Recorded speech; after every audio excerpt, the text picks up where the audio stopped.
Tonight, countdown to shutdown. Days to go before the government runs out of funding. Plus, bombing breakthrough. More than 3 decades after the terrorist takedown of Pan Am Flight 103, the Lockerbie bombing suspect is in custody. And spreading the gospel in Ukraine. An Army Green Beret's mission from God. I wasn't called here to shed any blood. I was just called here to tell people about blood that was shed for them. And a warning to Jewish people in America. In America, it's scary. It's scary times. All this and more tonight on Faith Nation.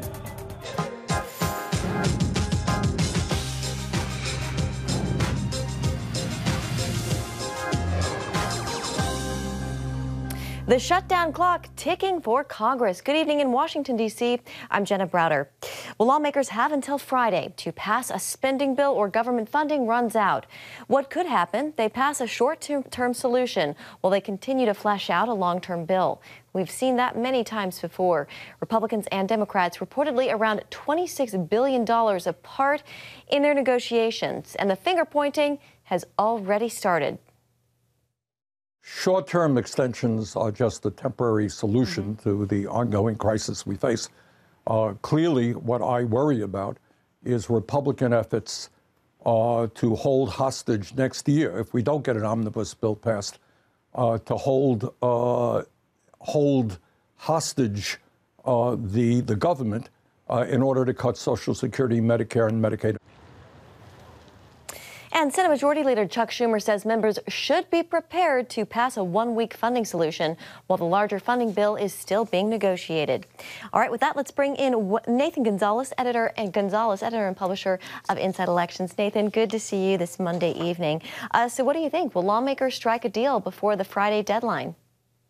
It feels like it's going to be another extension to at least another week. At some point, they're going to reach the holidays and Christmas, and members are going to want to probably get something done before then. But fundamentally, the problem is that we can't even agree as the two parties on when to compromise, because it used to be the threat of a shutdown was the time to compromise. But now, over the years, we've been through government shutdowns or partial government shutdowns. The country hasn't imploded, and so there's no longer that fear or threat of a shutdown. And so that just takes the urgency out, and it leaves the two parties to wait until the last minute possible to get the best deal that they think the best deal for them. Yeah, we've seen this so many times before, and yeah, we'll see what happens again this time. Nathan, a new national survey from AP Votecast shows young voters' enthusiasm for Democrats waned during the midterms. How concerning is that for Democrats as we head into 2024?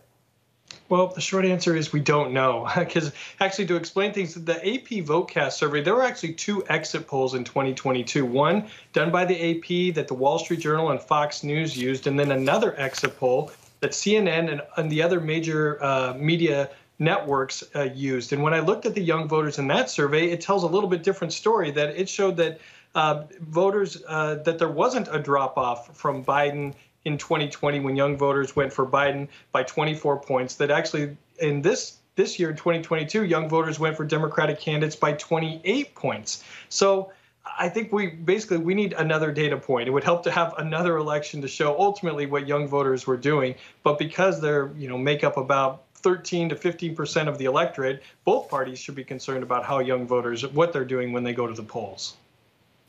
Nathan, the White House is condemning comments from Congresswoman Marjorie Taylor Greene. Speaking at a gala for young Republicans, she said if she had planned the January 6th attack on the Capitol, they would have been armed and they would have won. Your reaction to her comments? Well, subsequently, she put out a press release and said that it was a joke and everyone should just lighten up. And I just think there's a segment of the American population that thinks this is not something we should joke about. There were people at the Capitol on January 6th who were armed. There were people who beat a police officer with a flagpole, an American flag on a flagpole on the steps of the Capitol, just yards away from where we swear in our presidents of the United States. And so, who knows? I guess, ultimately she's the only one that knows whether she was joking or not. But I think this is something that we should tread carefully when using this as some sort of comedy sketch. A special master review of evidence seized from former President Trump's Mar-a-Lago estate is no longer, Nathan. What does this really mean for the case moving forward? Well, I think in general, the multiple investigations into former President Trump aren't going away.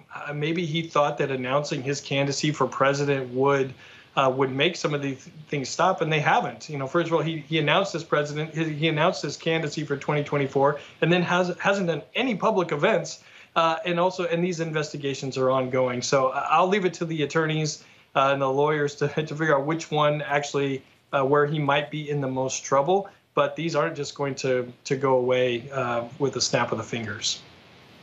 All right, Nathan Gonzalez of Inside Elections, thank you for starting Monday with us. We appreciate you. Thank you. Thanks, Jenna. In other news tonight, the man accused of one of the deadliest terror attacks against Americans appeared for the first time in U.S. federal court today.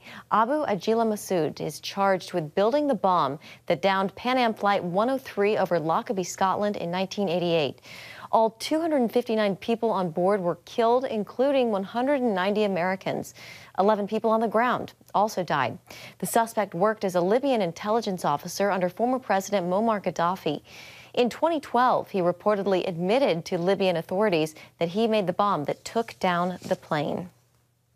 And for more on this, we're joined by Bill Raggio, Senior Fellow and Editor of the Long War Journal at the Foundation for Defense of Democracies. Bill, welcome. Good to have you on this evening.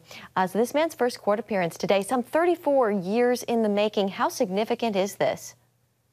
Hello, Jen, and thanks for having me on. Yes, this is significant. I mean, we have to understand this is 34 years since the attack, and the investigation is still ongoing. There's been one person who was tried and convicted of the attack. He was given 27 years in a Scottish court. He was freed after about, I want to say it was 11 or 12 years because of he had prostate cancer, and he died shortly afterwards. And yet there has been no one else who's been convicted. It is significant. The U.S. still and Scottish officials still believe they always believe that this was a plot. It wasn't just a one-off attack by an individual or a small group of people, but that this was a plot by the Libyan government. Muammar Gaddafi ultimately admitted that the government did this. But the fact is that no one's really paid a price for this other than one individual. So, but there are going to be questions going forward during this trial of how the information, this confession was extracted. So that really does bear watching in this case. Yeah. So Masood is the third suspect in this decades-long case, the U.S. announcing charges against him just 2 years ago. How did investigators finally track him down? Yeah, he was in custody as you noted, a decade ago. He apparently made some type of confession. This is where we're going to see how this information comes out via the trial. And this is where his lawyers are really going to go strong and very likely say the information was obtained he was coerced to make a confession. It's been reported that he was detained by a militia group several years ago. That information filtered up to the U.S. government. That's when this charge came out 2 years ago. And then ultimately he was transferred into U.S. custody, obviously this week. And now the trial is going to begin. But I think the real key is how was that a confession obtained? This is going to be the real sticking point in this trial. Obviously, U.S. officials believe they have enough information. Perhaps the individual, whose name was McGrary, who was convicted and sentenced, maybe he did give up information that hasn't been revealed to the U.S. government. This is what we're going to find out during the trial stage that should be coming up within the next year or two. Yeah, it'll be fascinating to watch, that's for sure. There are calls in the international community for the United Nations to choose the Lockerbie bomb trial court outside of the U.S. or Scotland. What do you make of that push, Bill? Yeah, I think that's a grave mistake. The U.S. courts are well established. They have the expertise and the knowledge and the system, the democratic system, the judicial system that is ideal for handling a case like this. If he's going to get a fair trial, he's certainly going to get a fair trial in the United States. And, look, I just wouldn't trust an international court to deal with this type of case. Who's going to select the judges for an international court? What international court exists that would try this? Would this be these are the questions. So let's keep it in the United States. Let's go with a system that works rather than some ad hoc system that very likely won't achieve justice, whether he's guilty or innocent. All right, Bill Raggio with FDD, thank you so much. Have a great evening. Thank you. Well, NASA is celebrating a successful splashdown after Artemis 1's mission around the moon. The Orion spacecraft returning to Earth Sunday, bringing an end to the program's first unmanned test flight.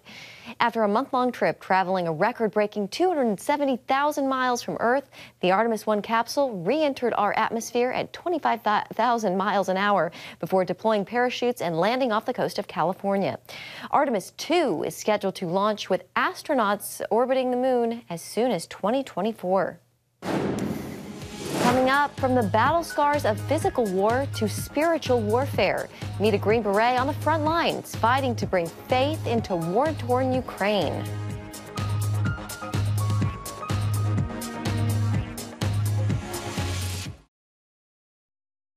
A slam dunk. That was WNBA star Brittany Greiner's first move back in the U.S. during a light workout playing basketball. Tonight, the two-time gold medalist Olympian is feeling better, according to her agent, and expected to issue a statement later this week. Greiner is recovering at Fort Sam Houston in San Antonio after she was taken after spending 10 months in Russian custody. Greiner's release took months to negotiate after she was arrested on drug charges at a Russian airport in February and then sentenced to 9 years in prison. Meanwhile, critics are slamming the prisoner swap with Russia that freed arms dealer Victor Bout, known as the Merchant of Death, instead of U.S. Marine Paul Whelan.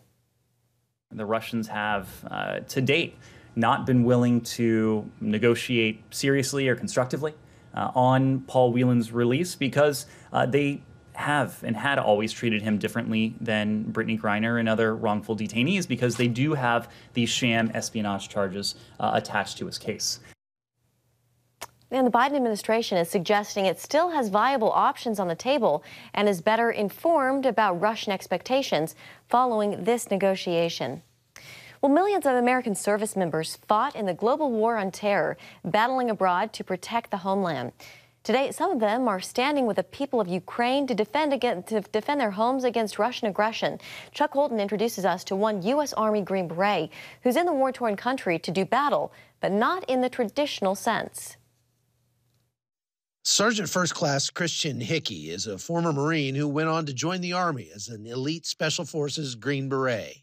When war broke out in Ukraine, Hickey felt he had to do something, but fighting wasn't part of his calling. I wasn't called here to fight. I wasn't called here to shed any blood. I was just called here to tell people about blood that was shed for them a long time ago. That calling led to concern from his superiors over a U.S. National Guardsman working in Ukraine. Nevertheless, God opened the doors for him to go.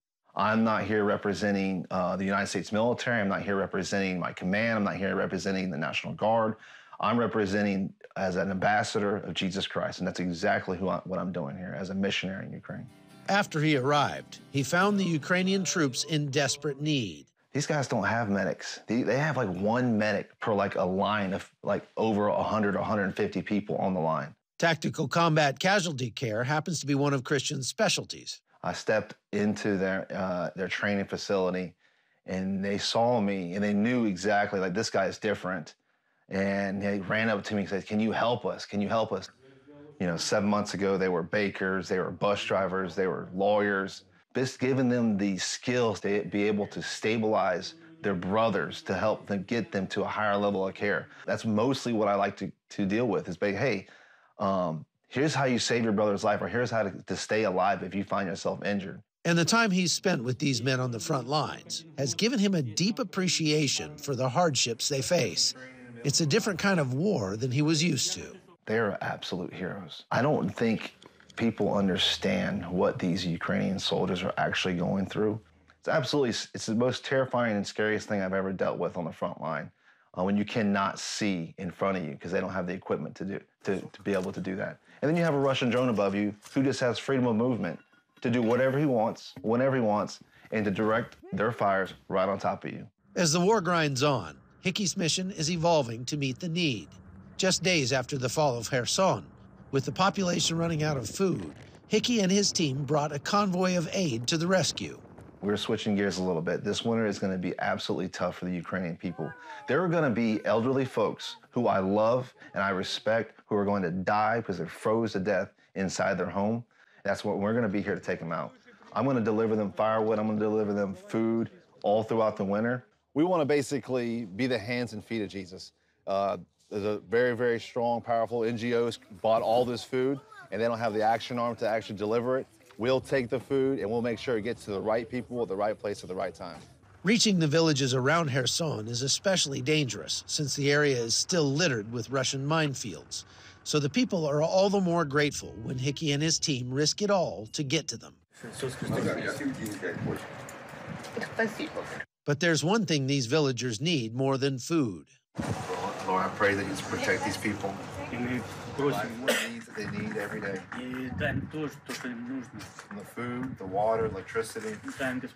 We want to give the food hand with a Bible and pray. So we just don't want to give food. We actually want to give Jesus, and that food gives us the access and placement to have a conversation about Jesus.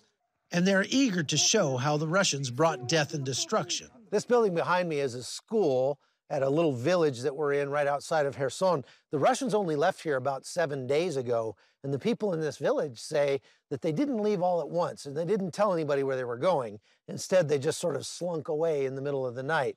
And now all that's left are these holes where the Russians parked their tanks right next to this school. Since I've been here, I've done more long lines of Green Beret stuff than I have ever done in my military career, which is basically, I'm not carrying a gun, I'm not out here to shed any blood, but I'm out here working with the populace, working alongside them, providing them skills they need, providing them food, providing them water, and help build them up. From Kherson, I'm Chuck Holton for CBN News. Hate crimes against American Jews on the rise. A new warning over the growing danger and what can be done to fight it. Next. Welcome back. Anti-Semitism in America is a growing problem. Despite making up less than 2.5% of the population, the FBI reports more than 60% of religious hate crimes here target Jews. As Paul Strand reports, that's why one Israeli journalist is telling American Jews it's time to leave the U.S. Hillel Fuld usually follows and advises Israel's high-tech industry. Recently, though, he waded into heavier matters with a column entitled, "American Jews Get Out Now." He wrote it because of the rising tide of anti-Semitism and his desire for his Jewish friends in the U.S. to read the writing on the wall. You know, since I'm a little kid, having grandparents who survived Auschwitz, I've always struggled with the question, why didn't they get out, right? I mean, Nuremberg laws. I mean, these guys, full-blown, like, anti-Semitism, mainstream society in Europe, the Jews just stuck around. And I always, I asked myself, why didn't they read the writing on the wall? What had to happen? And I never understood it. I always struggled with that. And I look at America right now. You got full-blown pop artists, Kanye West, going full-blown anti-Semite. You got Saturday Night Live normalizing anti-Semitism. You got NBA players, full-blown anti-Semites. What has to happen? Jews being beaten up in the streets? Done. It's done. But what has to happen for the Jews to say, all right, enough is enough. This is not our home. Now, you know, we always grew up saying never again. Obviously, the Holocaust can never happen again. The truth is, it could never happen again because we have Israel. But American Jews, I think they're not looking at history. I think they're maybe ignoring, you know, what went on throughout the Jewish, you know, history from the Spanish Inquisition to the pogroms to the Holocaust. You know, we got too comfortable. And Fuld's frustration is that this attitude remains, although Jews are being physically assaulted in a number of American cities. I see it pretty much every day on my Facebook feeds, every day. And like that. Yeah, I mean, literally last night, a friend of mine on Twitter, she said she was walking with her family in the street, and some African-American came over and said, oh, we're gonna kill all you Jews. And everyone stood around watching this thing, yelling in her face, cursing her kids and everything. People stood around watching. Nobody said a word, nobody did a thing. The whole thing, you know, listen, really, the whole thing doesn't make any sense because, you know, the Jews are like statistically non-existent. We're so small, right? 20% of all Nobel Prizes were given to Jews. Do you know that? 20%. I mean, there's something remarkable about the Jewish people. I don't think anyone would debate that. We survived and the Romans didn't and the Greeks didn't and the Nazis didn't. We're here, right? But there is this, I don't know. I mean, I can tell you my theory of why anti-Semitism exists, but there is this just historic thing that just keeps showing its ugly face every generation. And again, it's unfortunate that Jews forget history. I mean, look at Germany. You don't have to think about 300 years. I'm talking about Germany, 80 years ago. I mean, they were comfortable until they weren't. Folt says the solution is for Jews to leave and head for Israel. Those outside Israel, however, might be under the impression its Jewish population constantly lives in fear of terror attacks. First of all, I don't know if you know, but my older brother was murdered in a terrorist attack. So I know it firsthand, okay? I'm not, every life that's lost is an entire world. Having said that, we have to look at the grand scheme of things. Take a step back. There has never been a 75-year period. Listen to the statistics, it's phenomenal. It's just fascinating.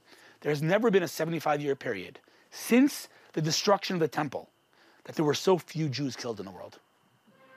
So again, every life that's lost to terrorism is a horrible tragedy, but in the grand scheme of things, this country's defending us. Whereas there, we're at the mercy of everyone else, and we know how that turns out. So, you know, yeah, I think it is significantly safer here. And I'm not belittling. There is terror, but in the grand scheme of things, it's in our hands. This is our home. I heard someone say, in America, you can succeed despite being a Jew. In Israel, you succeed because you're a Jew. And to me, that's what it comes down to. And by the way, someone recently said to me, they moved to Israel. He said, not because I'm a Zionist, but because I'm a capitalist, which is amazing, because this is where it's all going on in terms of technology and innovation. So, you know, we're living the dream. It's never been this good for the Jewish people, and I'm proud to live here. I'm a big talker. My parents brought me here. I didn't make a decision. I want to believe that had he not brought me here, I would have come myself. But in America, it's scary. It's scary times.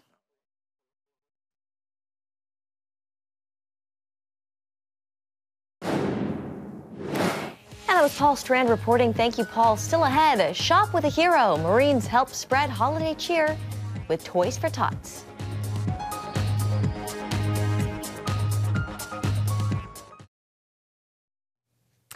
Finally tonight, Christmas is almost here. And while it's certainly not about what's under the tree, gifts do bring a lot of encouragement to families in need.